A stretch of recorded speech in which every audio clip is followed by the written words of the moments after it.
Oke deh. Tanpa berlama-lama, langsung kita mulai aja. Oke, pertama jadi kita kenalan bab dulu. Sebenarnya untuk sel ini kita ada banyak subbabnya, tapi hari ini yang bakal dibahas itu hanya ada 3. Ada pendahuluan, ada tipe sel, dan struktur sel eukariotik. Nah, sebelumnya aku mau memperingati dulu ke kalian, bukan memperingati ya, mengingatkan ke kalian kalau sel ini dia banyak hafalannya ya, banyak banget. Jadi ini cara belajar itu benar-benar tergantung masing-masing dari kalian. Nah, aku sangat menyarankan abis kelas ini, mungkin besok atau malam ini diulang lagi biar kalian lebih hafal besoknya. Dan kalau misalnya kalian contoh mau masuk kedokteran atau sesuatu yang berbau-bau biologi ya, ini kepake banget sampai kuliah, bahkan sampai sekarang aku semester 2 kan masih kepake juga. Lanjut ya, kita ke subbab 1 dulu, pendahuluan. Oke. Jadi pertama definisi dulu. Sel itu merupakan unit dasar makhluk hidup atau satuan terkecil makhluk hidup. Nah, kalau biologi sel itu cabang ilmunya yang mempelajari si sel itu. Jadi jangan sampai ketuker ya kalau misalnya nanti ada soal kayak gini, sel sama biologi sel itu beda. Kemudian, organisme uniseluler itu merupakan makhluk hidup yang paling sederhana. Kita ambil dari 2 kata, uni dan seluler. Uni itu artinya satu, kalau seluler itu artinya sel. Jadi artinya adalah dia itu punya satu sel aja.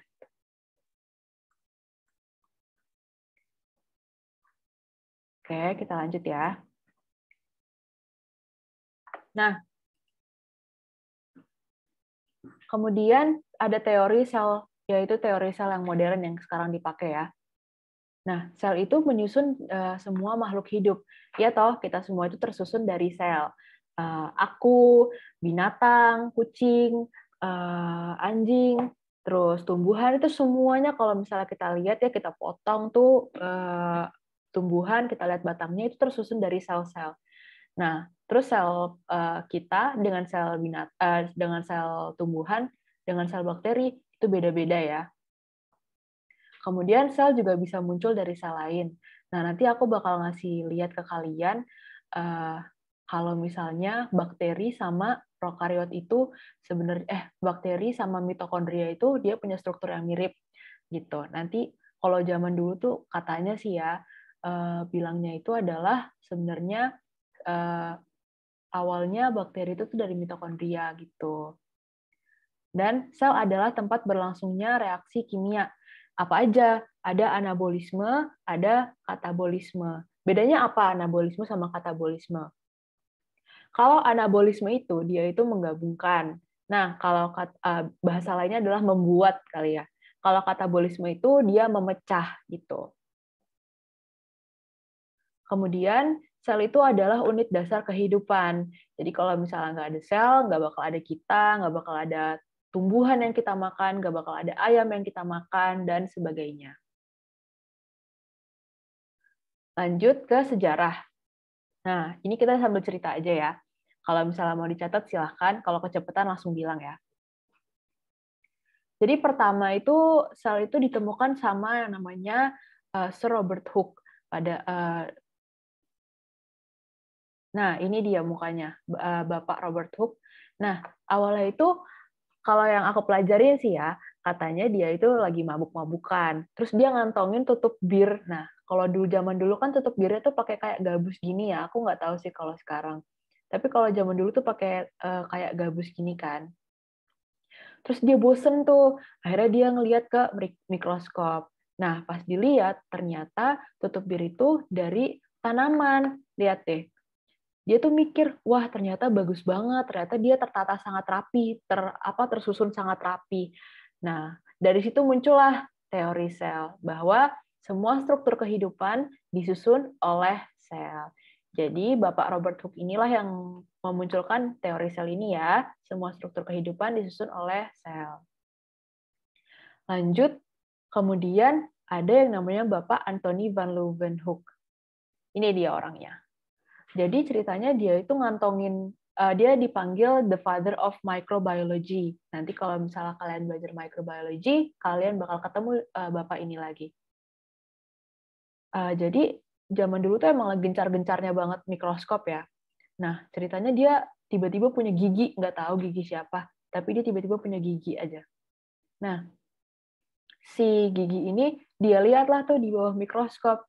Ternyata si Bapak menemukan adanya kayak sesuatu yang bergerak-gerak gitu, mikroorganisme yang hidup gitu, yang bergerak-gerak. Nah, zaman dulu itu dinamakannya sebagai animalcules, yaitu mikroorganisme yang hidup.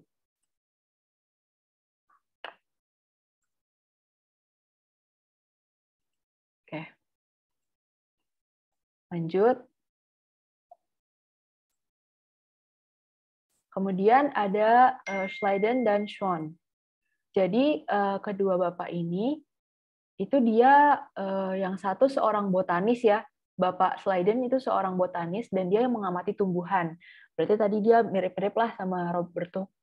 Kemudian ada Bapak Schwann, dia itu seorang fisiologis dan dia mengamati saraf otak hewan gitu.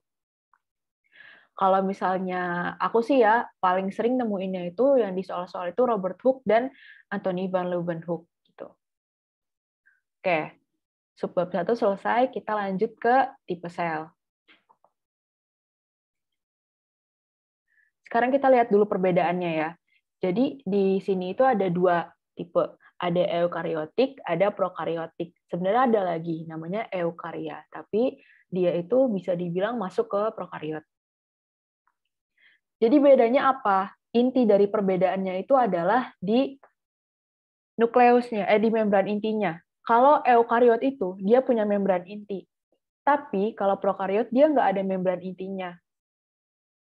Nah, makanya eukariot sama prokariot itu inti selnya tuh disebutnya beda. Kalau eukariot disebutnya nukleus, kalau prokariot disebutnya nukleoid.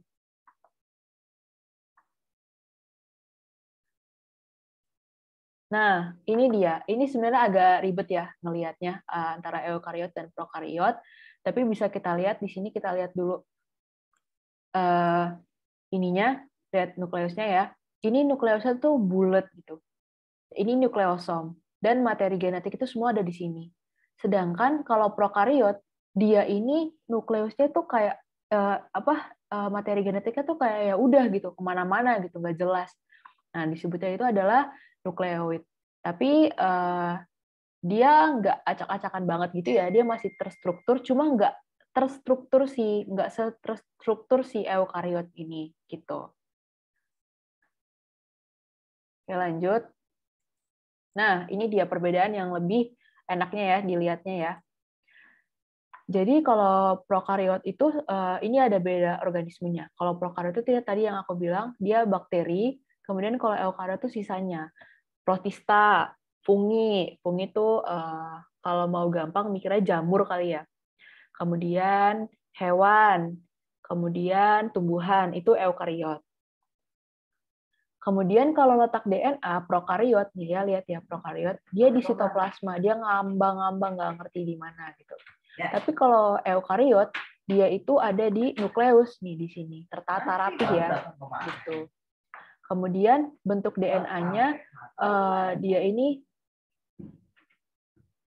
sirkular, tapi kalau eukariot itu memanjang-panjang. Dan ukuran selnya jelas ya, prokariot pasti lebih kecil daripada eukariot. Enggak.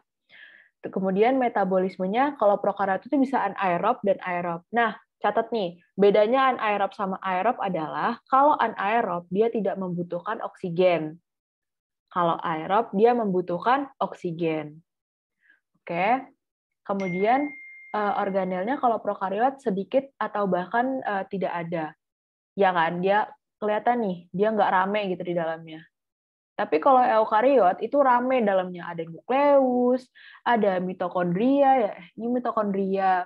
Kemudian ada kloroplas ya, kalau di tanaman ada kloroplas. Ada retikulum endoplasma, ada ribosom juga, pokoknya rame lah gitu. Kemudian membran intinya tadi sudah aku jelasin ya, Kalau prokariot dia nggak punya membran inti tuh, ngambang-ngambang gitu. Sedangkan kalau eukariot dia punya membran inti. Dan organel-organel lainnya juga bermembran ya, kayak contoh Golgi apparatus gitu, dia ada membrannya gitu. Kemudian organisasi selulernya umumnya kalau prokariot itu uniseluler. Tapi kalau eukariot itu multiseluler. Jadi aku nggak mungkin terbuat hanya dari satu sel gitu. Aku sama bakteri kan bentuknya kan beda ya. Sedangkan kalau bakteri itu bisa kayak gini doang gitu. Dia nggak butuh 2 sel, 3 sel, bisa aja dia uniseluler aja gitu. Tapi kalau aku, kalian, tumbuhan itu kalau misalnya cuma satu sel doang agak aneh ya ngelihatnya. Oh, membran itu adalah gimana ya? Bisa dibilang dia sarung ya. Kalau misalnya gini-gini. Ini dalamnya nih. Nah, membrannya itu nih luarnya. Gini membran apa sarungnya gitu. Untuk melindungi si dalam-dalamnya ini gitu. Udah terjawab belum? Nanti kita bahas membran, ada pembahasannya kok di sini. Nah, ini kita lihat ya eukariot dulu. Kita lihat eukariot dulu. Pertama ada binatang, ada animal. Dia ini bisa dibilang dia yang paling lengkap ya bisa dibilang. Dan dia bedanya sama si plant adalah kalau animal dia punya centriole. Ingat, dia punya centriole. Kalau plant dia punya chloroplast. Nah, ini yang paling beda ya. Coba pikirin. Kalau misalnya kita punya chloroplast, berarti kira-kira kita bisa jadi hijau. Tapi kan kita nggak bisa jadi hijau kan, makanya kita nggak punya chloroplast. Dan kita nggak bisa tuh bikin makanan sendiri gitu. Sedangkan kalau tumbuhan bisa bikin makanan sendiri. Terus apalagi yang kira-kira beda sama tumbuhan antara animal dan plant? Kalau plant itu dia punya dinding sel. Kenapa? Karena dia nggak kayak kita. Kalau kita diserang sesuatu, kita nabrak sesuatu gitu, kita bisa nahan kan badan kita bisa melawan. Tapi kalau plant nggak bisa, bahasanya dia pasrah aja gitu. Makanya dia butuh dinding sel yang kokoh biar dia bisa melindungi diri dia sendiri. Kalau misalnya kayak binatang gitu, kayak kucing kan bisa nyakar, tapi kalau tanaman kan nggak bisa kan, jadi dia butuh dinding sel. Begitulah kira-kira. Nah ya, nih ya, dia punya cell wall, sedangkan kalau kita nggak punya cell wall. Nah ini yang aku bilang tadi yang nanya membran membran ya, ini membran nih, dia yang melindungi, melapisi biar dalamnya itu terlindungi gitu. Nah, kalau misalnya lihat ya, ini kan ada coklat muda nih luarnya, ini juga coklat muda. Tapi kalau plant, tumbuhan, dia dilapisin lagi sama yang coklat tua ini yang rada tebal. Nah, ini cell wall nih. Dia biar apa? Biar kuat gitu dalamnya, biar tertata rapi. Tapi kalau misalnya binatang, ini nggak usah pakai cell wall ya, karena kita bisa melindungi diri sendiri. Lanjut ya. Nah, ini yang lebih jelasnya ya. Ini perbedaan sel hewan dan sel tumbuhan. Kalau misalnya sel hewan itu bentuknya tidak tetap. Kenapa? Karena dia nggak ada dinding sel. Ya, lihat sambil lihat gambar. Kalau misalnya sel tumbuhan, dia itu bentuknya tetap. Kenapa? Karena dia ada dinding selnya. Gitu. Oke, membran dengan membran inti itu sama atau beda? Jadi kalau membran itu bisa dibilang gini, ada membran sel, ada membran inti, ada membran mitokondria. Artinya apa? Kalau membran sel, dia membran yang melindungi seluruh sel ini, dia di luar. Tapi kalau membran inti, dia membran yang melindungi intinya. Gitu. Gitu. Kalau membran mitokondria, dia yang melindungi mitokondria, Golgi apparatus ya, gitu pokoknya ya. Nah, coba kita balik dulu ya, biar lebih ngerti lagi.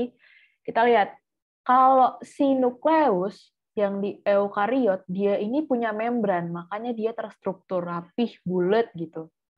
Sedangkan kalau prokariot, dia nggak punya membran, makanya ini ungu-ungunya nih berantakan gitu, kayak rambut gimbal gitu kan, berantakan banget gitu. Nah, itu yang dimaksud mereka nggak punya membran inti. Iya, betul.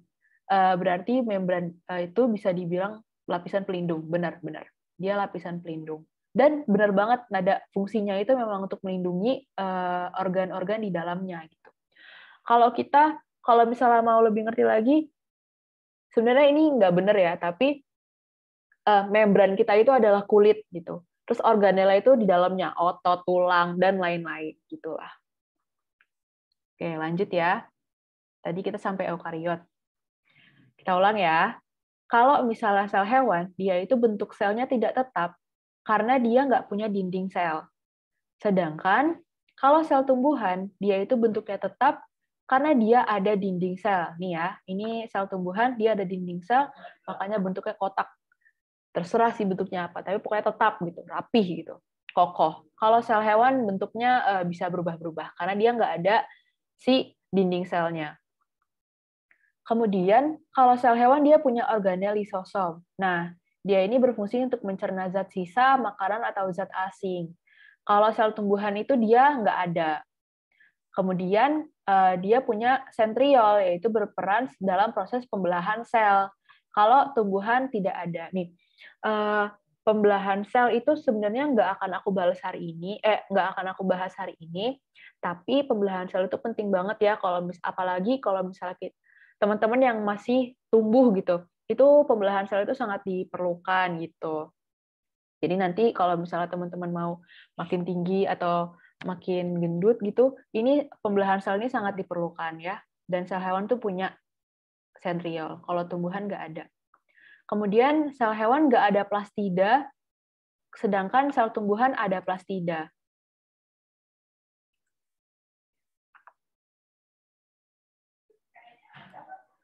Nah, kalau plastida itu dia mengandung pigmen untuk proses fotosintesis. Kita nggak mungkin bisa fotosintesis ya. Kita makanan tuh beli di abang-abang, beli di mall. Kalau misalnya tumbuhan, dia nggak bisa beli makanan di abang-abang, dia harus bikin sendiri, dia harus masak sendiri dalam tubuh dia. Makanya dia butuh plastida. Nah ini ingat-ingat ya, lisosom, sentriol, plastida. Kalau lisosom, kita ulang ya, pelan-pelan. Kalau sel hewan, dia tidak punya bentuk selnya tidak tetap karena dia nggak punya dinding sel. Sedangkan sel tumbuhan dia tetap karena punya dinding sel. Dan sel hewan punya organel lisosom dan punya organel sentriol karena dia butuh untuk mencerna zat sisa makanan yang dimakan dan dia juga butuh untuk proses pembelahan sel. Sedangkan sel tumbuhan nggak butuh dua-duanya.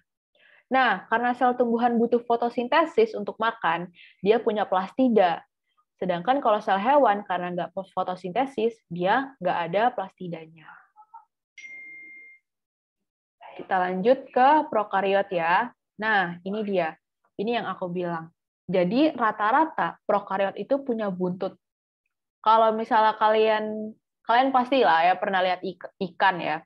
Ikan itu kan punya apa tuh yang belakang yang gini-gini buat jalan. Astagfirullahaladzim kok aku lupa. Ya, pokoknya itulah ya. Sirip, bukan sirip ya. Pokoknya itu. Iya, iya, oke. Dia punya sesuatu yang untuk jalan. Kalau kita kan kaki ya. Kalau kita kaki. Nah, kalau prokariot itu namanya flagela. Flagela itu untuk jalan gitu. Nah, kita lihat nih, ini lebih jelas nih kayak gambarnya karena lebih deket ya. Ini berantakan banget loh dalamnya ya. Dia nggak terstruktur. Dia ngambang-ngambang di sitosolnya gitu. Nah, terus ini juga si kromosomnya, materi genetiknya itu juga berantakan banget, nggak ngerti di mana karena dia nggak punya membran inti gitu. Oke, kita latihan soal ya. Sebelumnya teman-teman ada yang mau ditanyakan nggak?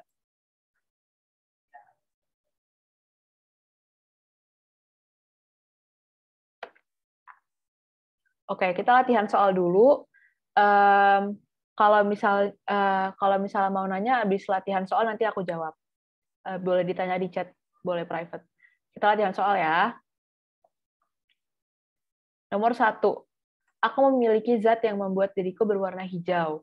Siapakah aku? Ayo, ini kayaknya pelajaran SMP ada deh.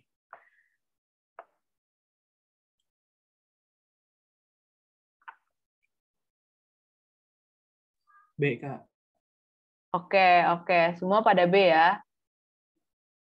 Oke, semua pada B. Oke deh, oke deh. Oke, bener banget ya, B. Nggak, Bu. Kalau kita punya zat hijau daun aneh ya. Dan tumbuhan itu bukan prokariot, tumbuhan itu eukariot. Nomor 2, perbedaan nukleus dan nukleoid adalah, ayo, tadi di awal-awal udah.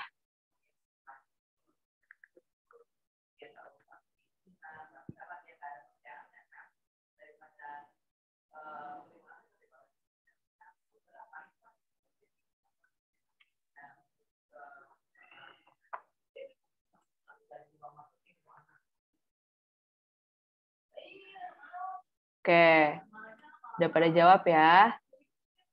Iya, bener. B, guys. Oke deh. Sip. Kita lanjut ke keren-keren banget. Hulk punya kloroplas atau karena mutasi? Enggak, dia nggak punya kloroplas ya. Itu Hulk tuh kayaknya tuh dia tuh lagi nyoba-nyobain sesuatu, terus habis itu dia kena radiasi, makanya selnya bermutasi. Nah, selnya tuh bermutasi gitu, makanya dia jadi makin gede. Kenapa mutasi bikin sel makin gede? Kenapa nggak bikin sel makin kecil? Karena yang namanya mutasi itu dia dari satu jadi banyak gitu ya. Dan itu kayak bisa terbatas, bisa nggak terbatas gitu.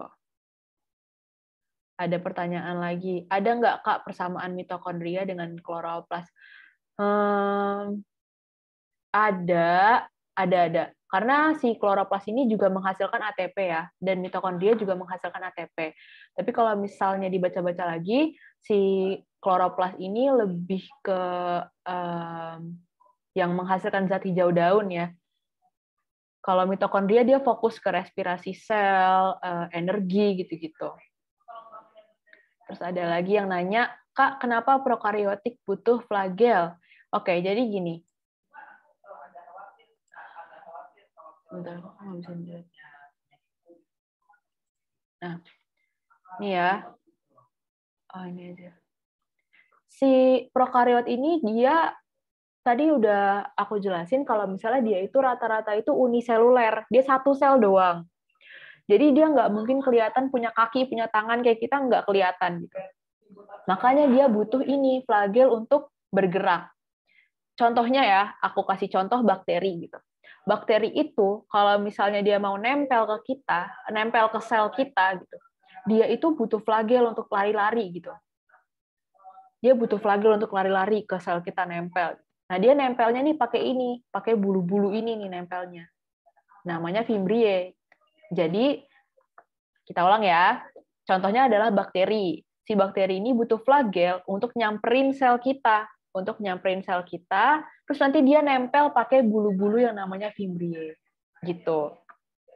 Dan bakteri ini kayaknya rata-rata emang punyanya flagel ya, dari bukan kaki, bukan tangan kayak kita ya, bukan kalau kayak ular gitu, bukan. Dia punya flagel sendiri. Oke. Lanjut, ada yang masih mau bertanya? Kalau misalnya ada yang masih mau bertanya, silahkan.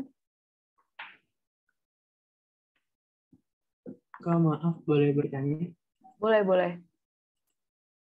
Uh, Setahu saya itu kan, jadi ada soal Kak, di mana otot manusia kan memerlukan banyak energi untuk bergerak dan melakukan berbagai aktivitas. Oleh karena itu, pada sel otot banyak ditemukan organel, organel apa Kak? Mitokondria bukan ya?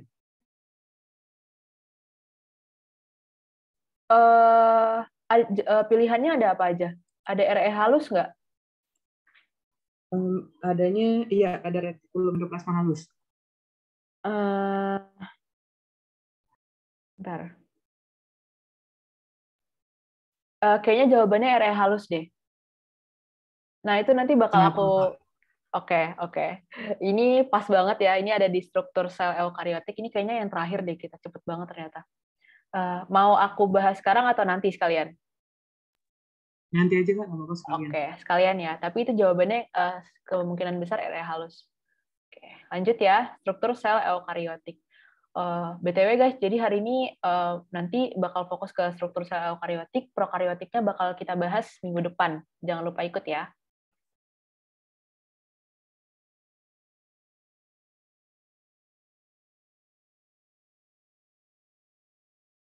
Oke.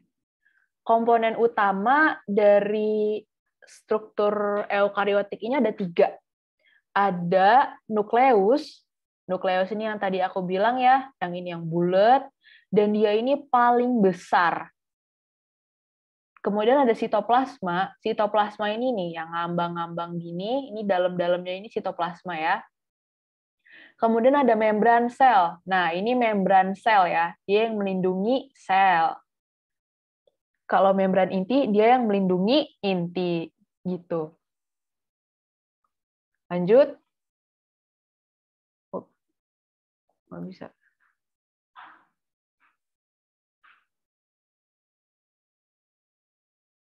Oke. Pertama kita bahas dari tengah, dari nukleus dulu ya.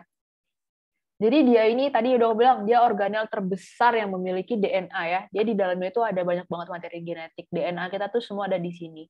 Jadi kalau misalnya nukleusnya yang rusak itu nauzubillah min dzalik ya. Kemudian dia memiliki 2 membran, yaitu phospholipid bilayer. Nah, kita lihat nih gambar yang kecil ini nih. Dia ada phospholipid bilayer. Jadi fosfolipid ini adalah fosfat dan lipid, dan dia ada 2 layer, ada 2 tumbuk-tumbukan gitu. Nah, inilah yang dinamakan membran inti ya. Dia yang melindungi, kita lihat nih, kita zoom dari sini, kita zoom, kita potong, kita zoom. Dia yang melindungi dalam-dalamnya si nukleus ini. Jadi ini nukleus, ini luarnya gitu. Dia melindungi nukleus dari organel-organel lain. Kenapa dia butuh membran inti? Karena dia dalamnya ada materi genetik. Ya, jadi kayak krusial banget dan harus dilindungi. Nah, fungsinya itu dia mengatur segala aktivitas sel.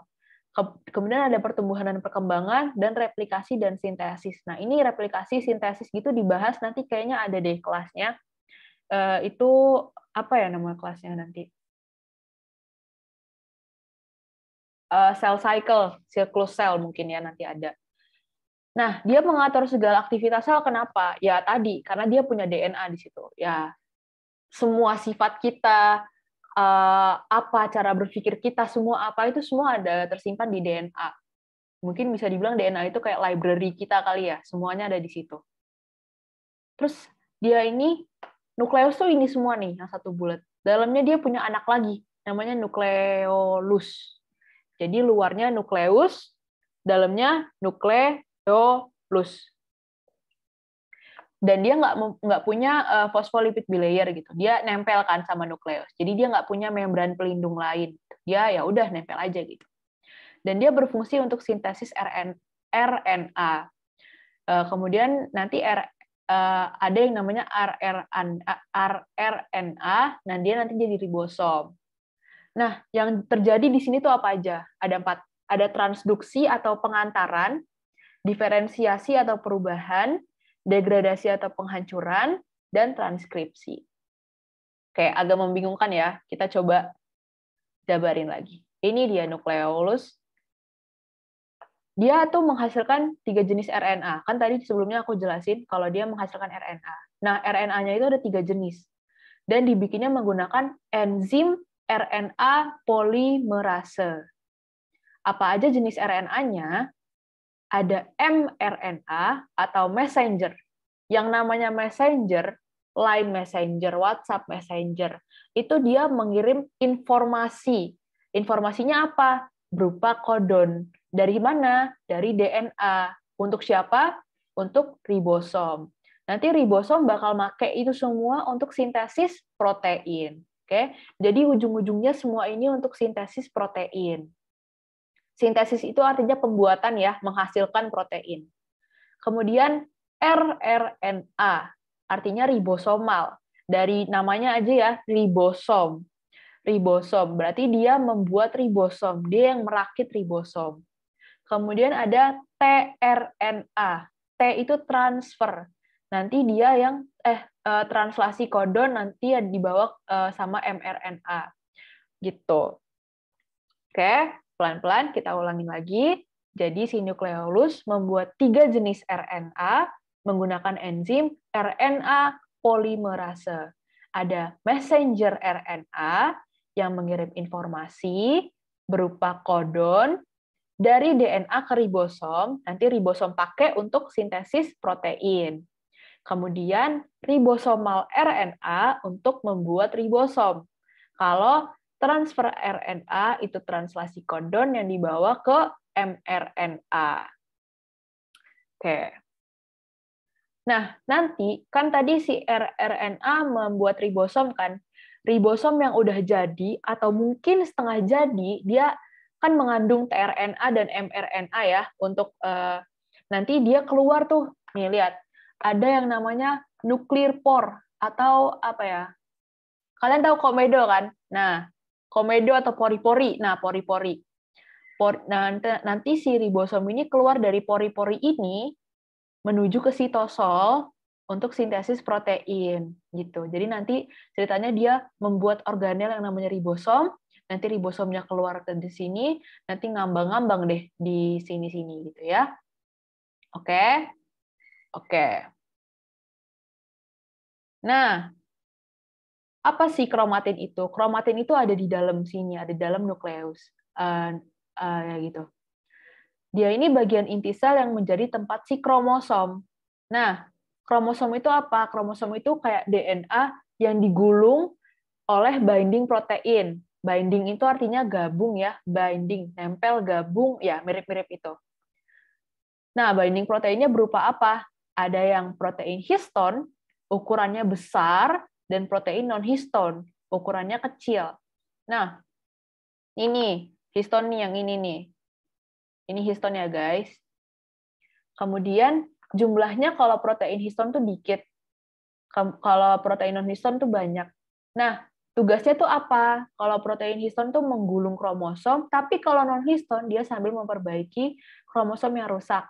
Kalau misalnya kalian ada yang nanya, kok yang non-histon memperbaiki kromosom yang rusak? Aku nggak bisa jawab karena aku juga nggak tahu. Mohon maaf. Mungkin nanti aku cari-cari lagi ya. Kemudian, nah ini, apa sih histon tuh? Nih, histon nih. Dia yang nanti ngegulung-gulungin si ini. Ini histon ya. Apa dalamnya nih histon? Oke.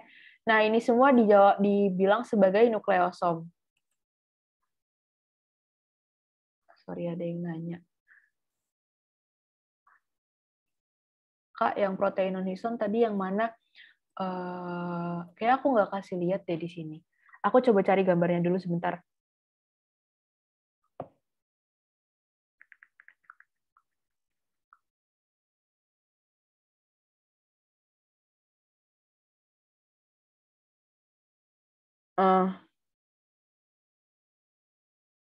Non-histon protein. Jadi, kalau histon itu kan yang coklat-coklat ini ya. Kalian bisa lihat kursor aku kan? Bisa lihat nggak kursorku jalan-jalan? Bisa, oke. Oke. Nah, ini yang coklat-coklat ini protein histon ya. Kalau non-histon tuh nggak kelihatan di sini, dia nempel di benang-benang ini. Dia kayak ngambang-ngambang aja gitu, nempel di benang-benang ini. Gitu. Nanti dia menggulung kromosom sama memperbaiki kromosom yang rusak dan mutasi. Gitu.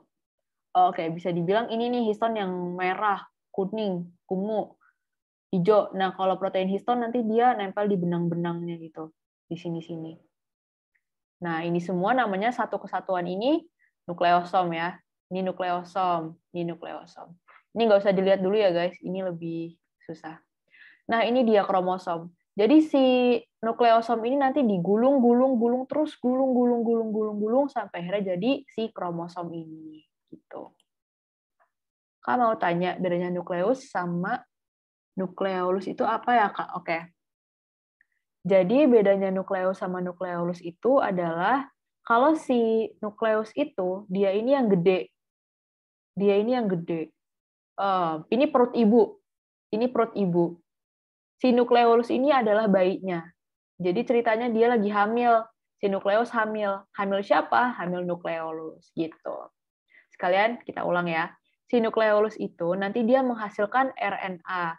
RNA-nya ada 3 jenis, mRNA, rRNA, dan tRNA. Nanti si rRNA menghasilkan ribosom, ribosom mengandung mRNA dan tRNA, nanti dia keluar lewat nembus lewat nuklir por, lewat pori-pori ya. Nanti dia bakal keluar dan fungsi ribosom nanti untuk sintesis protein. Oke ya. Oke. Ini juga udah jelas ya. Jadi ada si kromatin ini, dia bagian inti yang menjadi tempat kromosom. Ini kromosom, kromatinnya yang ini. Nah, kalau kromatin dan benang-benang ini dinamakan sebagai nukleosom. Nukleosom digulung-gulung, dia jadi kromosom, gitu ya. Nanti si kromosom ini ada di sini nih, ada banyak, gitu. Ini namanya kromatin. Ini nukleolus, ini nukleus ya, yang gede. Kalau nukleolus yang kecil. Bedanya nukleus punya membran inti yang melindungi. Kalau nukleolus, karena di dalam nukleus, dia nggak ada membran intinya. Dia biasa aja. Lanjut ya, ke membran sel. Nah, membran sel itu pelapis yang membedakan antara ruangan intraseluler dan ekstraseluler. Intra itu dalam, ekstra itu luar. Jadi dia membedakan antara ruangan yang di dalam sel dan ruangan yang di luar sel. Gitu. Dan dia merupakan gerbang utama yang mengontrol apa saja yang masuk dan keluar sel. Gitu. Jadi nanti kalau misalnya ada kuman, ada bakteri yang masuk ke dalam sel, itu nanti yang kerja mati-matian itu si membran sel ini. Bisa dia nerima, bisa dia nggak nerima juga, tergantung ya. Dia itu bersifat selektif permeable. Kita ambil dari satu kata ya, selektif. Dia pilih-pilih, nge-select, pilih-pilih deh. Makanya dia sebagai gerbang utama yang mengontrol apa saja yang masuk dan keluar sel, karena dia selektif, sangat pemilih gitu. Nggak bisa tuh tiba-tiba ini masuk ke dalam, contoh, bakteri masuk ke dalam membran sel, jangan deh, organel-organel luar lain lah, luar sel yang masuk ke dalam sel itu nggak bisa kalau misalnya si membran sel ini nggak punya gerbangnya gitu. Jadi contoh, aku mau masuk ke kamar kamu gitu, nggak boleh, nggak bisa. Cuma mama kamu, papa kamu, kakak kamu, adik kamu yang bisa masuk kan. Orang lain nggak bisa masuk. Ya, kira-kira begitulah gambarannya ya. Dia memiliki dua struktur, di luar dan di dalam. Nah, di luar itu dia strukturnya itu hidrofilik. Nih ya, ini di luar. Hidrofilik. Artinya apa? Dia suka air. Kemudian kalau di dalam, dia hidrofobik. Artinya apa? Dia nggak suka air. Nih ya, ini hidrofilik. Kalau tengah-tengah dia hidrofobik ya. Nah, tadi ingat ya kalian sama yang namanya phospholipid bilayer. Kenapa dibilang gitu? Ini nih, kita ambil satu ini namanya fosfolipid. Nah, tapi dia balik-balik gitu, ngebalik-balik. Ada satu, ada dua. Makanya dia dinamakan bilayer, dua layer gitu. Nah, kok luar sama dalam nggak hidrofilik aja gitu? Atau dua-duanya hidrofobik gitu? Kenapa harus beda-beda? Kira-kira ada yang mau jawab atau ada yang tahu? Nebak-nebak aja juga nggak apa-apa.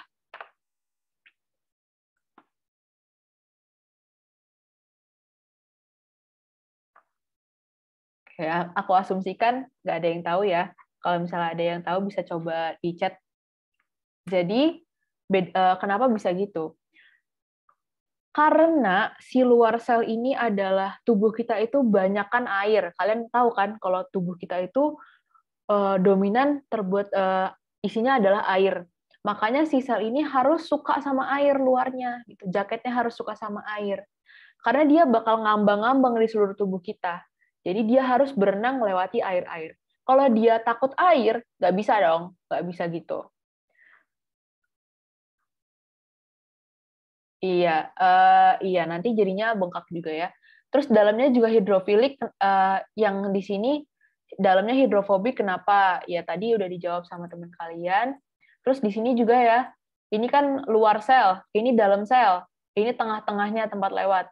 Dalam sini juga harus hidrofilik nih, ini nih ujungnya. Kenapa? Karena di dalam juga ada yang namanya sitosol. Gitu. Oke. Nah, kandungannya apa aja? Pertama ada phospholipid bilayer. Jadi ini ya, Kita lihat gambar ini nih. Oh, maaf ya, kecil banget. Ini kayak korek api yang dibalik-balik gitu. Jadi dia bisa dibilang kayak gini ya. Dia kayak gini gitu. Dia ada dua. Nah, kita ambil satu ya. Kita ambil satu ini ke sini. Ini ada hydrophilic head, kepala yang hidrofilik yang suka air, dan tail-nya atau buntutnya dia hidrofobik, takut sama air. Nah, ini nggak perlu kalian tahu deh kayaknya. Aku juga kurang tahu, tapi mungkin ini info aja, nice to know aja, nggak perlu dihafalin juga nggak apa-apa kayaknya. Dia ini ada bagian yang dari kolin, fosfat, sama gliserol. Jadi ini kepalanya pokoknya suka air, tapi kalau bawahnya itu terbuat dari fatty acid, asam lemak, dia nggak suka sama air.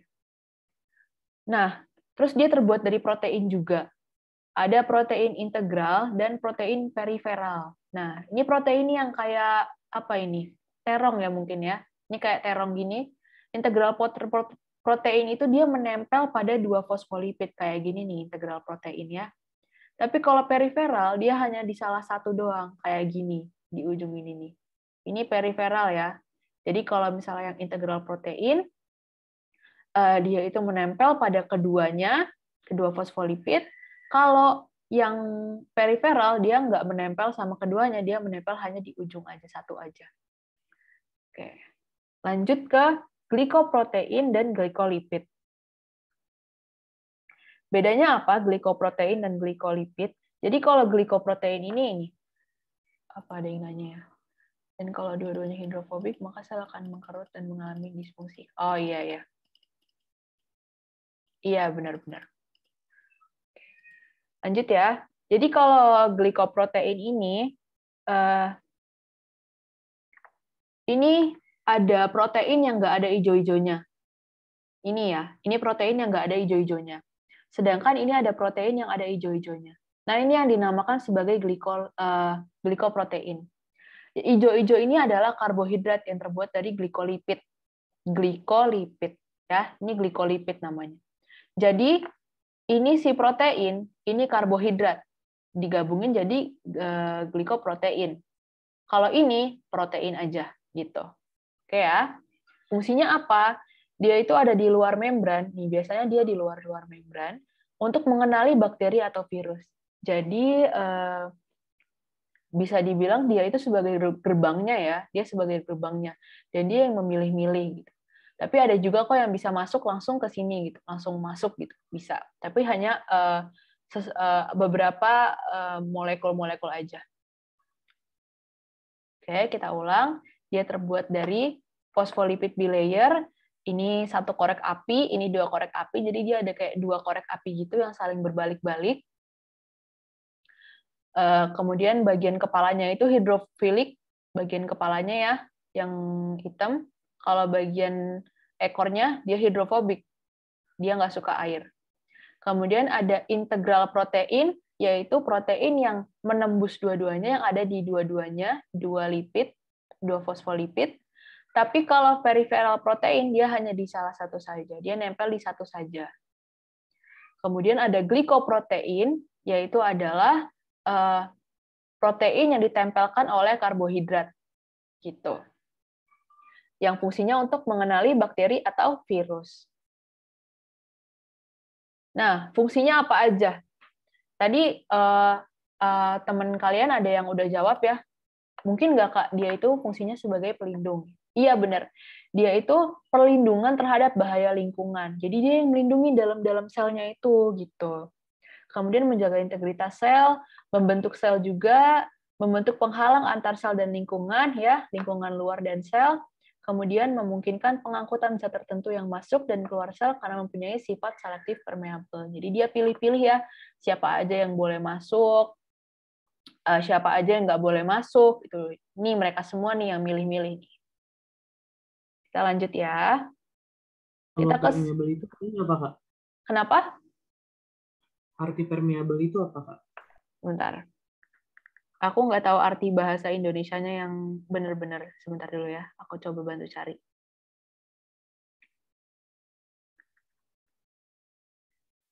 Itu kan benar. Permeable itu artinya permeabilitas yang apa ya?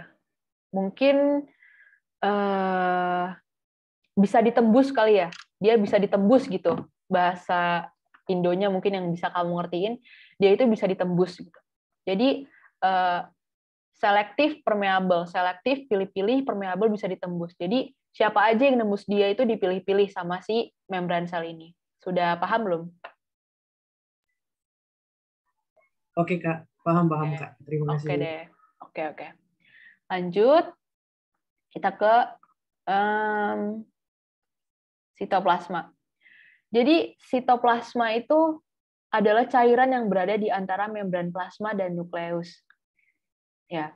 Kemudian sitoplasma itu terdiri dari sitosol dan organel. Ini ya kalau misalnya kalian lihat di sini gambar ini. Nih, ini adalah bagian-bagian luar. Ini bagian dalam. Ini yang warna coklat yang nggak ada apa-apanya ini adalah sitoplasma. Oke, dia terbuat dari sitosol dan organela. Jadi gini, ini semua adalah sitoplasma. Ini piringnya itu membran plasma ya. Ini piringnya itu membran plasma. Ini dalamnya ini namanya sitoplasma. Kuahnya namanya itu adalah sitosol. Dia mengontrol metabolisme sel melalui signal transduction pathways, glycolysis lah, intracellular receptors, transcription factors. Pokoknya dia mengontrol metabolisme sel. Ini kayaknya nggak perlu kalian hafalin ya. Yang penting kalian tahu kalau sitosol mengontrol metabolisme sel. Sitosol nih, kuahnya. Dan kalau organel itu bakso, bawang, daun-daunnya itu semua organel. Jadi sitosol itu nggak termasuk bawang-bawangnya ya. Sitosol cuma kuah doang, kuah tok. Kalau organel itu semuanya nih. Bawang, daun, bakso gitu. Nah, gitu ya. Paham ya? Kita ulang. Sitoplasma terbuat dari sitosol, kuahnya, dan organel, yaitu bawang, daun, dan bakso-baksonya. Nah, sitosol itu berfungsi untuk mengontrol metabolisme sel. Oke, paham? Kita lanjut ke organel, yaitu bakso, bawang, dan daun-daunnya. Oke, pertama mitokondria. Tadi teman kalian ada yang nanya, mitokondria sama kloroplas itu ada samanya nggak? Ya, jadi mitokondria itu fungsi utamanya adalah respirasi sel. Kalau kita kan butuh bernafas ya, nah mitokondria nih yang bikin sel kita bernafas gitu.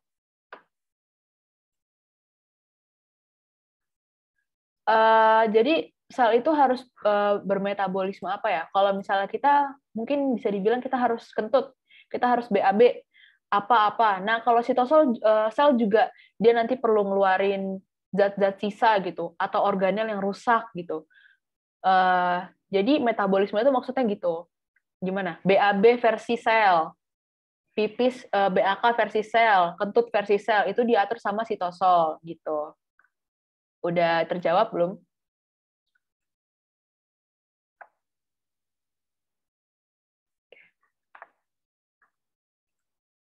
Oke, sip. Nah, si mitokondria ini fungsi utamanya adalah respirasi sel. Dia yang bikin sel kita tuh nafas. Jadi kita tuh nafas membuat energi, mengeluarkan energi loh. Jadi dia memiliki dua membran, di luar dan di dalam. Nih ya, lihat ya. Dia kayak gini nih. Tadi kalau misalnya kalian inget, prokariot, dia mirip-mirip kayak gini. Tapi bedanya mitokondria itu dia nggak punya flagela ya. Tadi kalau si prokariot punya buntut, kalau mitokondria ini nggak ada. Di luarnya itu dia halus, ya licin gitu, klimis gitu. Kalau dalamnya dia kriste. Jadi dia luarnya bagus, dalamnya busuk gitu. Biar inget aja. Nah, kriste ini maksudnya adalah dia tuh apa? Lekuk-lekuk-lekuk gitu. Kayak ngelekuk-ngelekuk gitu. Lihat ya. Nah, terus dia itu punya sifat yaitu semi autonomous. Itu dia punya genetik sendiri dan DNA-nya itu dari mitokondria ibu gitu. Jadi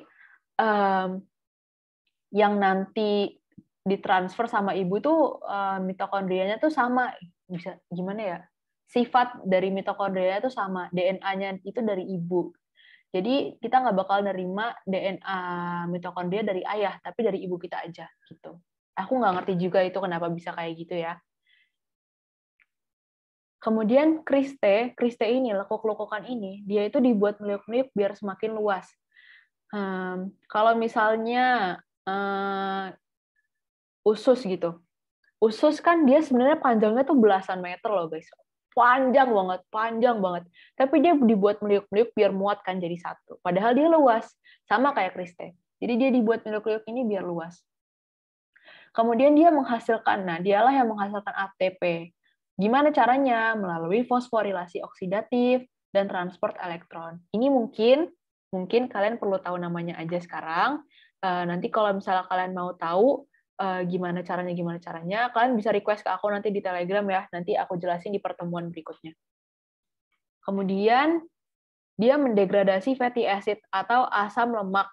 Dan matriksnya itu untuk siklus Krebs atau dan oksidasi lemak. Jadi siklus Krebs ini nanti yang dia menghasilkan energi untuk kita, ATP namanya ya. Gitu. Kita ulang ya.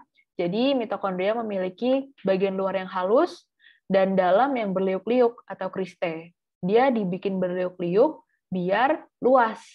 Dan matriks di dalamnya ini, dia punya DNA sendiri, memiliki sifat semi-autonomus ya, dia memiliki genetik sendiri, DNA sendiri, dan itu ditransfer dari ibu kita. Kemudian kriste ini ada matriksnya di dalam yang fungsinya itu untuk siklus Krebs dan oksidasi lemak yang nantinya menghasilkan energi atau ATP. Kalau glikolisis terjadi di degradasi itu artinya penurunan kinerja. Degradasi itu degradasi lemak. Kayaknya pemecahan deh. Sebentar. Aku ini ya. Sebentar ya guys, biar makin yakin.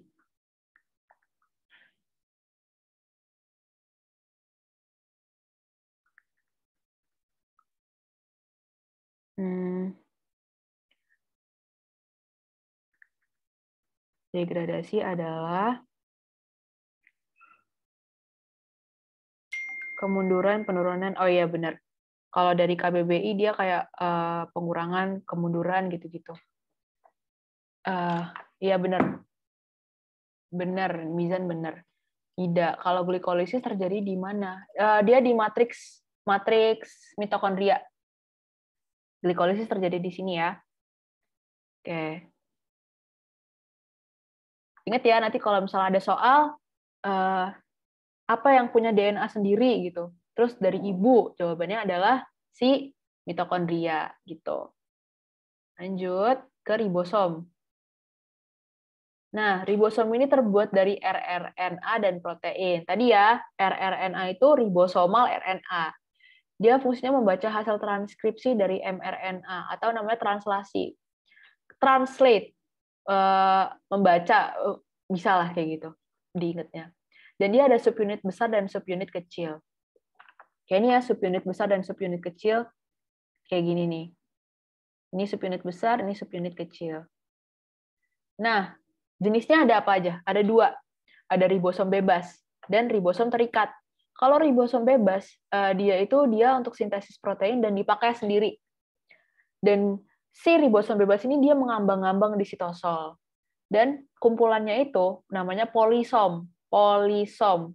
Dan dia banyak di prokariot, si polisom ini ya. Kemudian ada ribosom terikat. Dan dia itu menghasilkan protein itu untuk sel. Kemudian dia terikat dengan retikulum endoplasma. Nah, makanya dia retikulum endoplasma itu ada yang namanya retikulum endoplasma kasar. Karena ada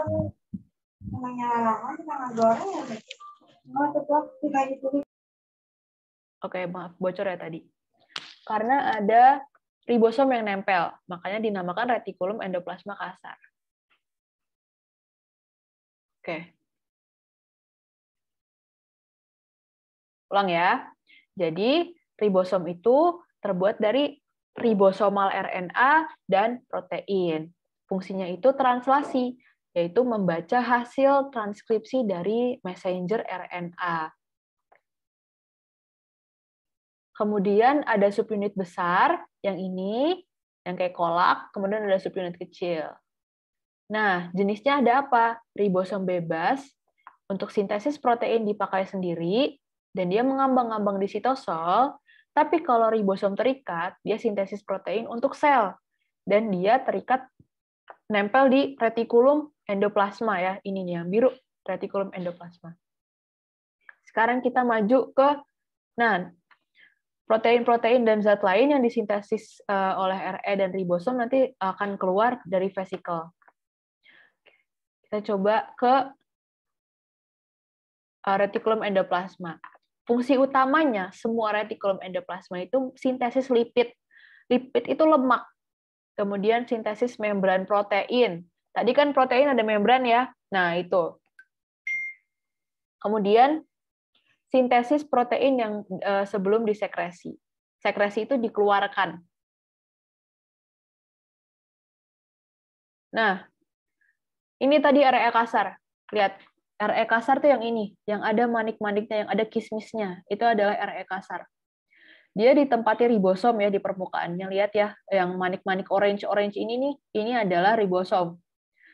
Nah, dia terlibat dalam sintesis protein. Tadi kan ribosom fungsinya untuk sintesis protein kan. Tapi si protein itu ceritanya belum dilipet-lipet, belum dijadiin satu gitu, belum digulung-gulung. Nah, si RE kasar ini dia terlibat nih. Dia bakal ngegulung-gulung si protein ini. Dan dia mengontrol juga kualitas protein. Nah, ini bakal dikerjain, ini kan dari sini nih. Ini bakal dikerjain selama si jalan-jalan di sini si proteinnya ya. Dia mengontrol kualitas protein. Kemudian mengontrol protein yang tidak bisa dilipat oleh chaperone. Chaperone ini di sini. Jadi dia chaperone ini sebentar.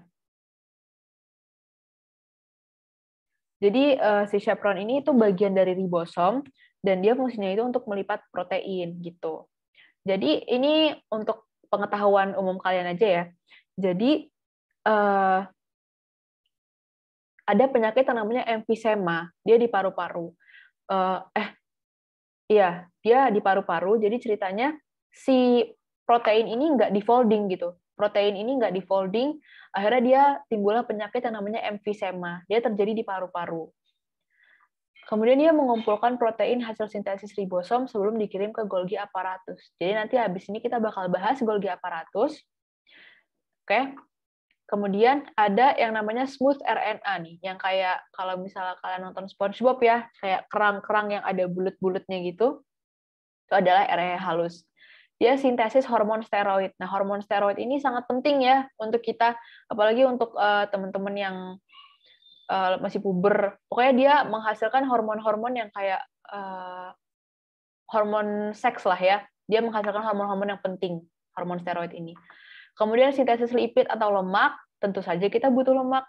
Kemudian mendetoksifikasi hydrophobic chemical. Hydrophobic chemical ini berbahaya. Nah, arti mendetoksifikasi ini adalah menetralkan, nggak jadi toksik gitu. Dia tidak menjadikan sesuatu jadi toksik. Jadi dia menetralkan ya.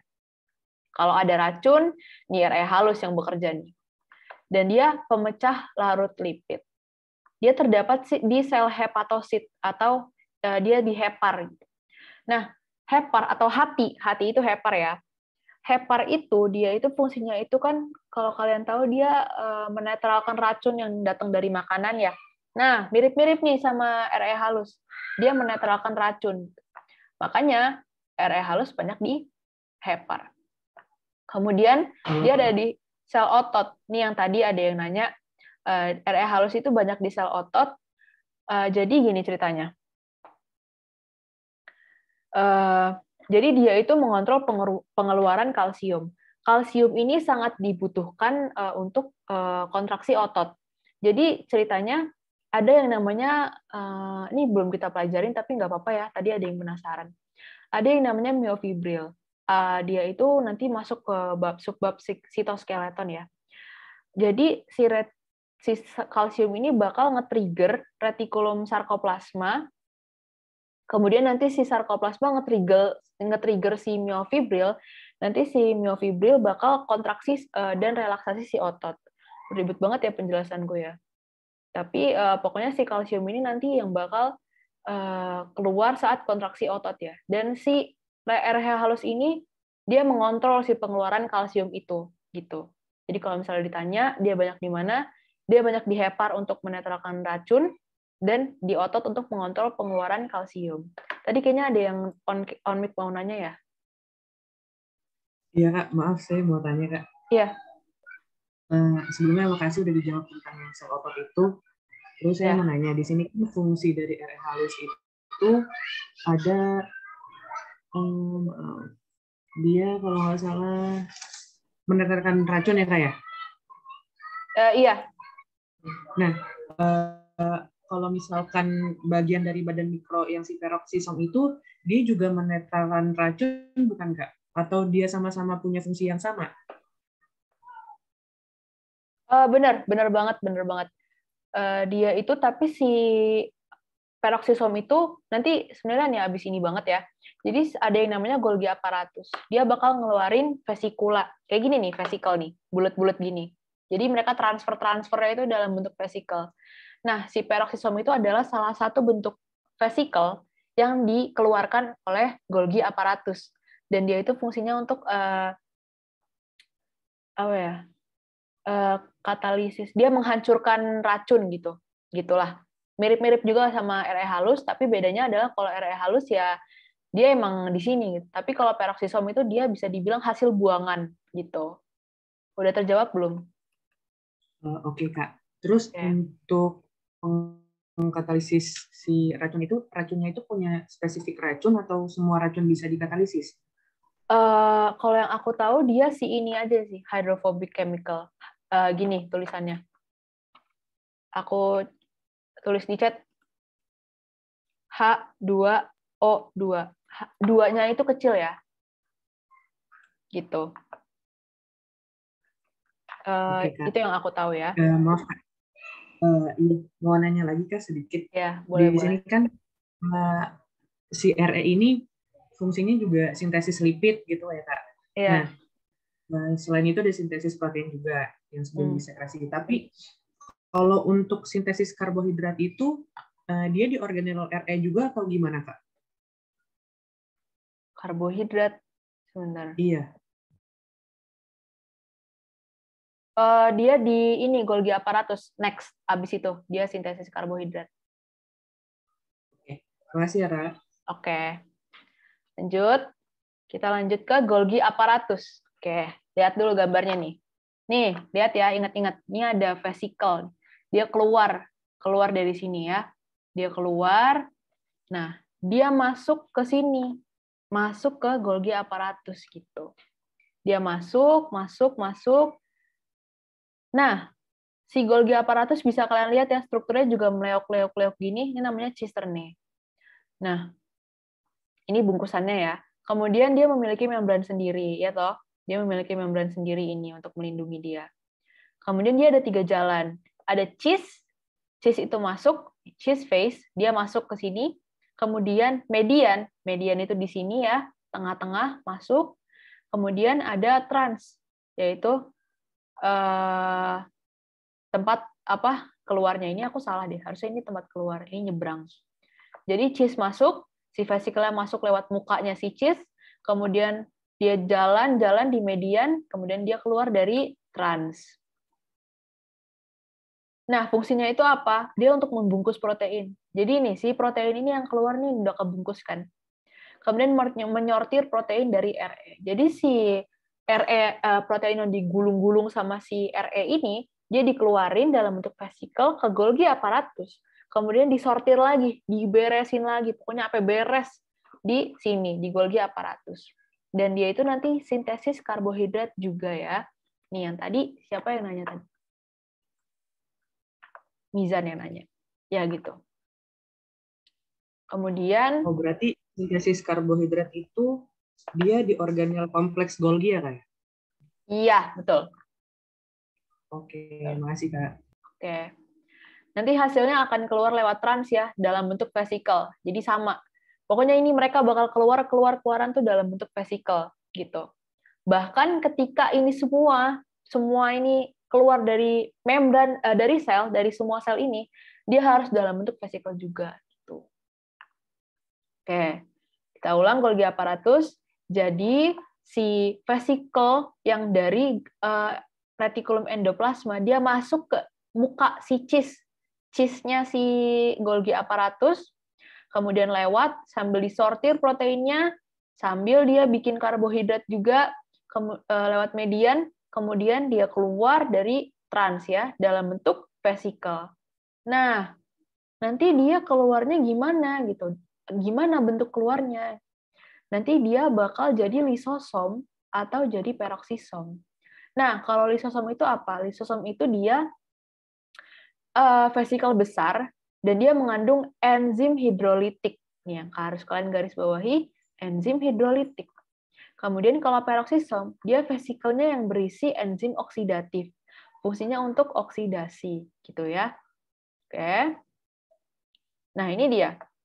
Jadi si lisosom ini dia bisa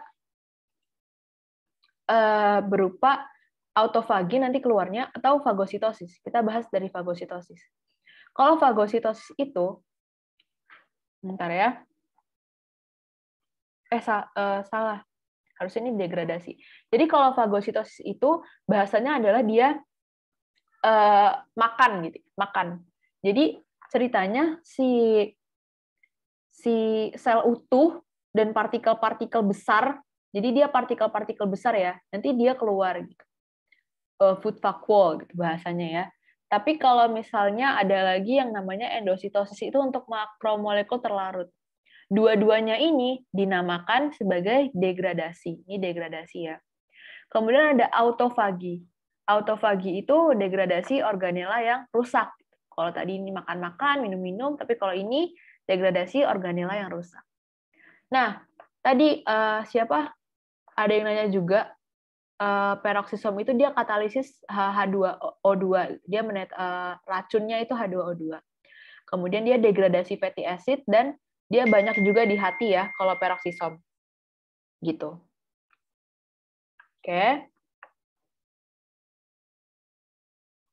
Jadi kalau lisosom itu dia ada banyak enzim hidrolitik, dia itu fungsinya untuk fagositosis, degradasi fagositosis, degradasi endositosis. Kalau fagositosis itu untuk sel utuh dan partikel besar, kalau endositosis makromolekul terlarut, kalau autofagi dia degradasi organela yang rusak ya. Kemudian kalau peroksisom dia untuk katalisis H2O2, degradasi asam lemak dan banyak di hati karena dia menetralkan racun juga ya bahasanya. Oke. Nah, ini review. Oke, jadi ceritanya dari awal ya, nukleolus menghasilkan RNA. RNA-nya dari mRNA, rRNA dan tRNA. Nanti tRNA dia jadi ribosom. Si ribosom ini mengandung mRNA dan tRNA. Nah, nanti ribosom keluar lewat nuklir por. Nuklir por ini yang pink-pink ini, yang kayak pori-pori ini nuklir por. Dia keluar, ada yang ke sitosol, ada juga yang nempel di retikulum endoplasma, menghasilkan retikulum endoplasma kasar. Si retikulum endoplasma kasar dan ribosom itu sama-sama mensintesis protein. Mereka bareng-bareng ya. Tapi si retikulum endoplasma kasar, fungsi utamanya adalah untuk melipat si protein-protein itu. Nanti dia jalan, kemudian nanti si RE halus, dia itu sambil sintesis lipid, sintesis hormon, nah terus habis itu mendetoksifikasi racun, kemudian nanti si proteinnya itu keluarnya itu berupa vesikula, ya, vesikel. Nanti si vesikel ini dia jalan di sitosol masuk ke si cheese Golgi apparatus. Ya, dari cheese dia jalan-jalan, protein yang tadi udah dilipat-lipat sama retikulum endoplasma disortir lagi pokoknya, diberesin lagi di Golgi apparatus. Jalan lewat median sambil sintesis karbohidrat, nanti si vesikelnya ini keluar lewat trans Golgi ya dari luar, kemudian dia nanti ada yang Ada yang jadi lisosom, ada juga yang jadi peroksisom ya. Pokoknya intinya dia ini keluar-keluar ya. Dia berakhir di sini. Gitu. Bantu REK sama badan Golgi sama ya, Kak? Dulu juga aku bilang mikirnya mirip ya, tapi kayaknya kalau aku ngebedainnya itu kalau RE kasar, dia itu nempel sama nukleus. Tapi kalau badan Golgi dia ngambang sendiri gitu. Gitu sih. Dan si badan Golgi ini dia kayaknya nggak ada ribosomnya, dia nggak ada manik-maniknya ya. Ini isinya protein nih, ini protein. Yang manik-manik ini protein. Kalau yang di sini, jadi kalau di dalam itu protein, tapi kalau yang di luar itu ribosom. Jadi itu kayaknya bedanya. Tapi sama-sama meliuk-liuk juga.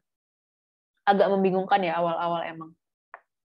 Gitu. Jadi kalau REK nempel sama nukleus, dan dia ada ribosomnya nempel, manik-maniknya di luar. Tapi kalau badan Golgi nggak ada manik-maniknya di luar, dan dia sendiri, nggak nempel sama siapa-siapa. Udah terjawab belum, Erga?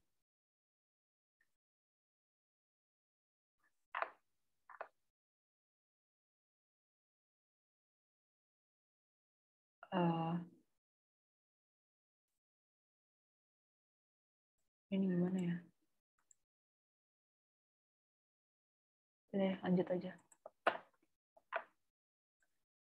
Terjawab. Oke. Sip. Masalahnya ini aku agak susah ya. Gimana ya?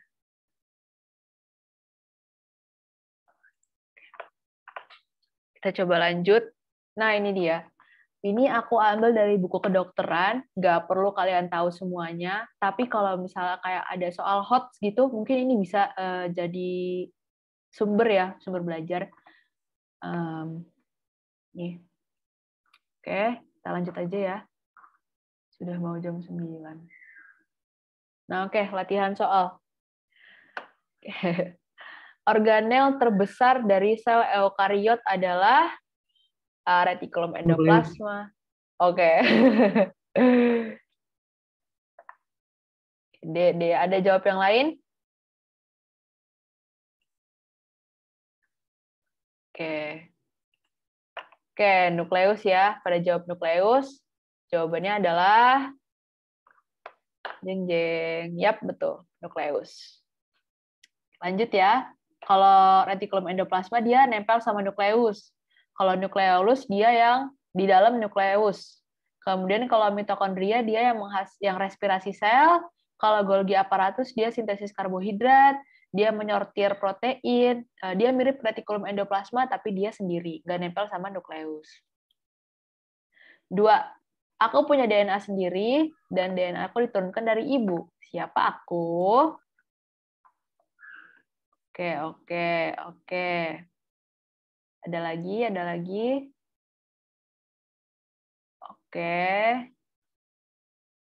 Oke, ada yang jawab A, ada yang jawab C, ada jawaban lain? Oke. Udah ya, lanjut. Jawabannya adalah mitokondria. Jadi si mitokondria ini punya sifat semi-autonomus, yaitu dia punya materi genetik sendiri, DNA sendiri, dan dia DNA-nya tuh dari ibu. Gitu. Kalau nukleolus, dia menghasilkan rRNA, tRNA, sama mRNA. Kemudian lisosom, peroksisom ini hasil dari vesikula Golgi apparatus ya. BAK-BAB-nya Golgi apparatus lah gitu.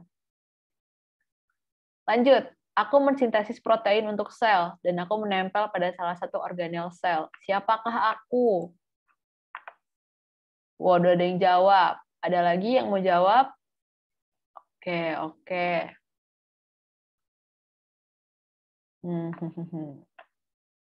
Oke. Rata-rata pada jawab D ya. Iya, benar. Ribosom terikat. Kalau retikulum endoplasma kasar itu, ya ribosom terikat yang nempel sama retikulum endoplasma, jadi retikulum endoplasma kasar.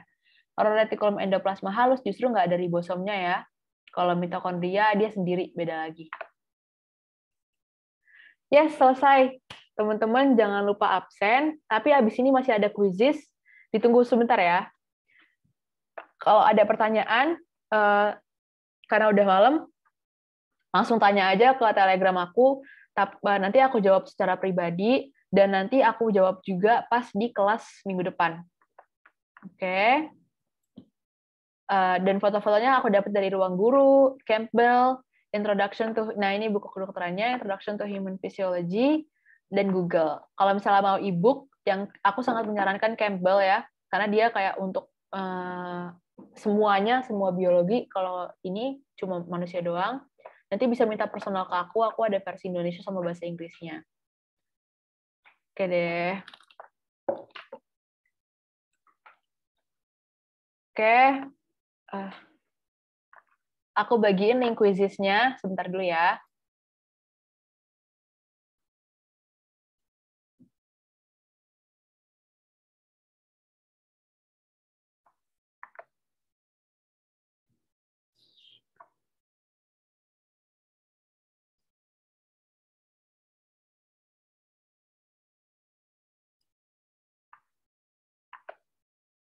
Sebentar.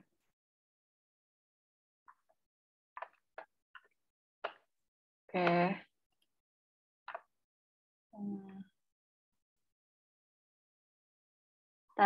Oke, teman-teman bisa join. Kodenya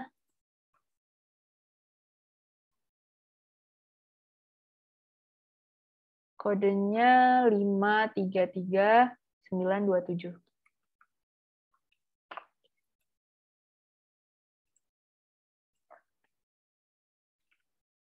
Bisa join sekarang ya, teman-teman yang masih bangun mungkin. Kalau yang kemarin, minggu kemarin, aku kasih GoPay yang menang. Langsung ada yang join.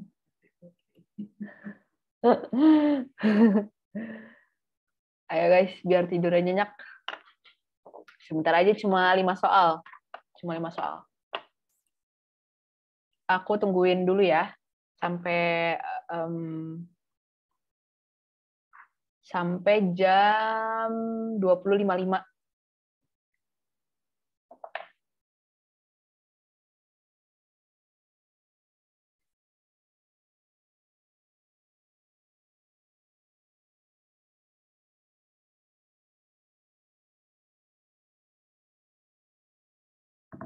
Oke, 1 menit lagi.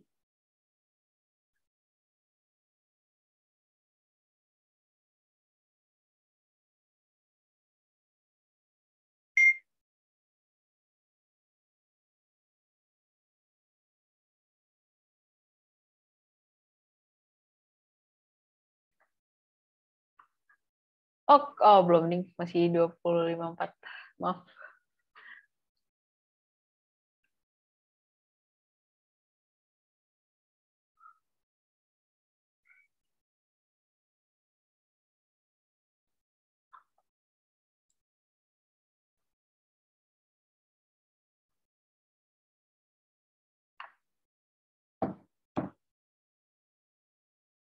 Kok 1 menit berjalan sangat lama ya?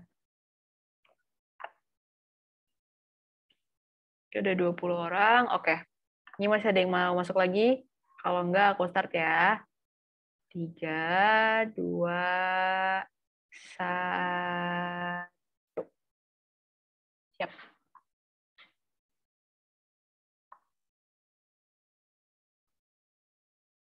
Oke. Definisi sel adalah cabang ilmu biologi yang mempelajari tentang sel, satuan terkecil makhluk hidup.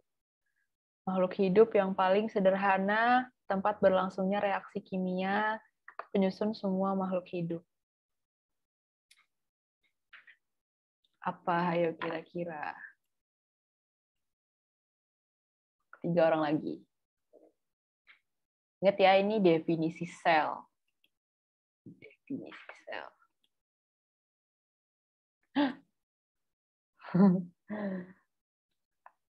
Tiga orang lagi. Aku ada 23 orang. Bagus deh, alhamdulillah. Oke. 2 orang lagi.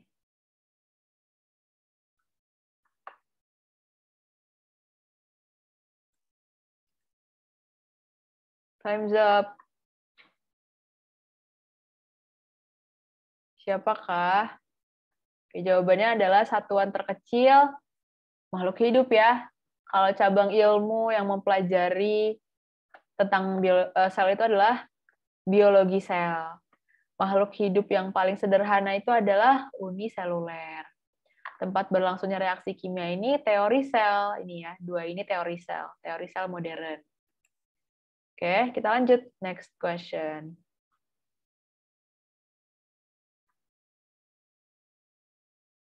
Tokoh yang melihat gabus dari sebuah tanaman di bawah mikroskop dan melihat sebuah ruangan teratur kecil yang mirip sel. Siapakah dia? Ada Bapak Anthony van Leeuwenhoek, Max Schulze, Matthias Leiden, Robert Hooke, ada Theodor Schwann. Siapakah dia? Oke. 6 orang lagi.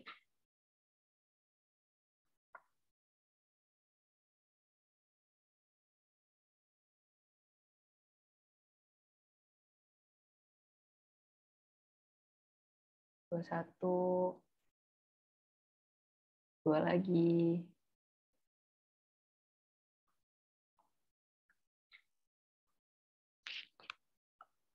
Oke, time's up.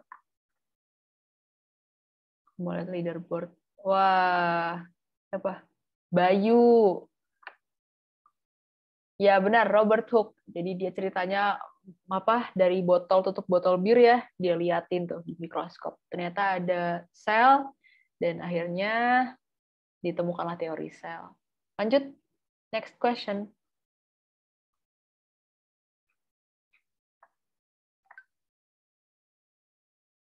Yang benar dari teori sel adalah tempat berlangsungnya reaksi kimia, unit dasar kehidupan, terbuat dari sel lain, makhluk hidup paling sederhana. Kira-kira apa ya?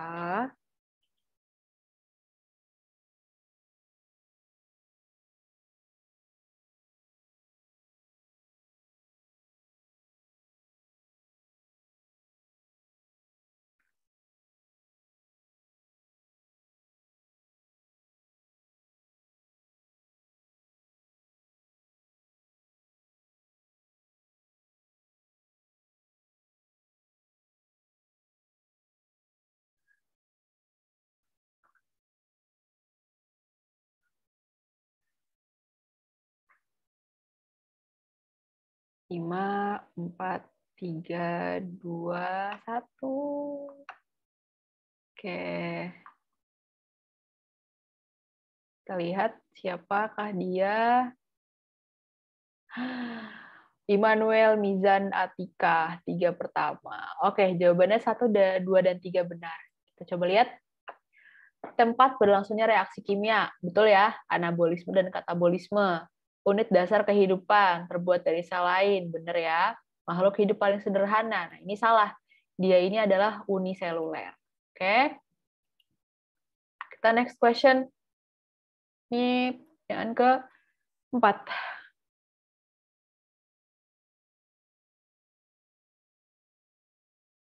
Organel sel yang ditemukan pada sel prokariotik kecuali, jawabannya apa? Mitokondria, sitoplasma, ribosom, membran plasma, dinding sel. Tadi ada yang nanya tuh tentang itu.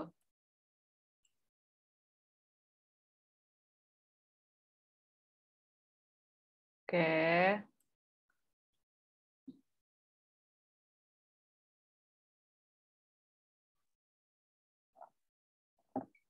Ya, ada sitoplasma. Prokariotik ya, guys. Prokariotik.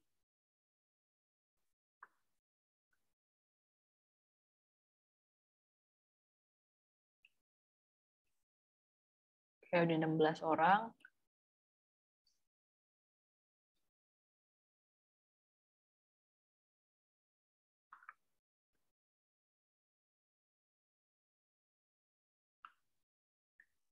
Oke, udah.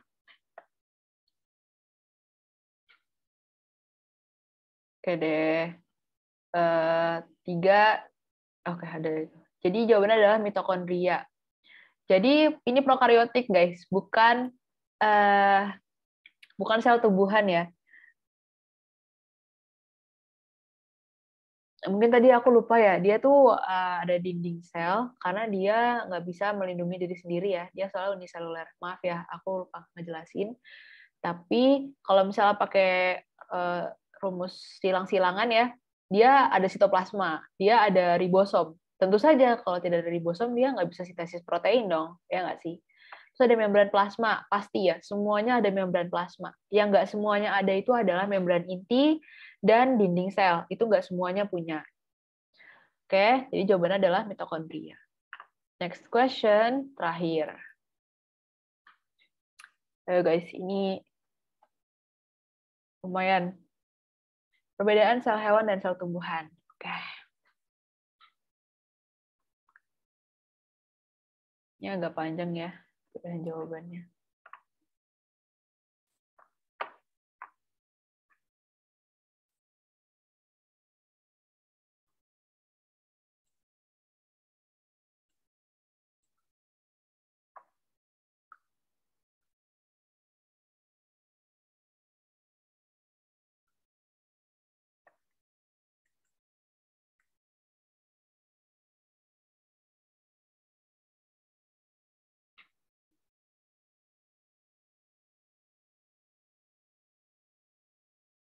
Oke, 10 orang lagi.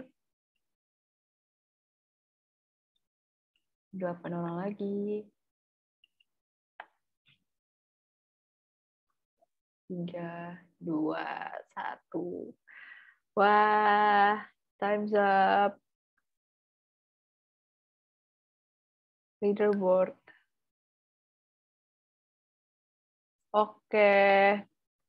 Ya. Oke deh. Ini udah kan ya? Udah nggak sih?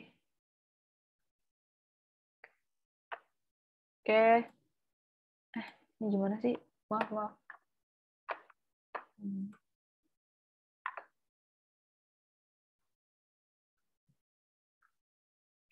Sebentar. Ini aku kenapa ya? Oke, teman-teman, makasih banyak yang udah ikut. Nanti yang tadi menang bisa screenshot nama kalian, terus kalian juara berapa, kasih tahu ke aku. Tadi yang nomor 1 ya yang menang ya, 2, 3 jangan ya. Yang nomor 1 tadi yang menang, nanti kalian screenshot kasih ke Telegram aku, nanti kasih nomor telepon atau apa, terserah kalian mau gimana. Terus kalau misalnya ada yang mau minta kalau ada yang mau minta ebook atau apapun itu bisa juga minta ke aku di Telegram. Jangan lupa absen ya, yang aku kasih linknya lagi. Makasih banyak semuanya udah datang malam-malam untuk belajar. Semoga ilmunya berkah untuk kalian dan untuk orang-orang yang akan kalian ajari nantinya. Sekian dari aku, mohon maaf banget kalau misalnya ada kesalahan kata atau ada ilmu yang melenceng yang aku sampaikan.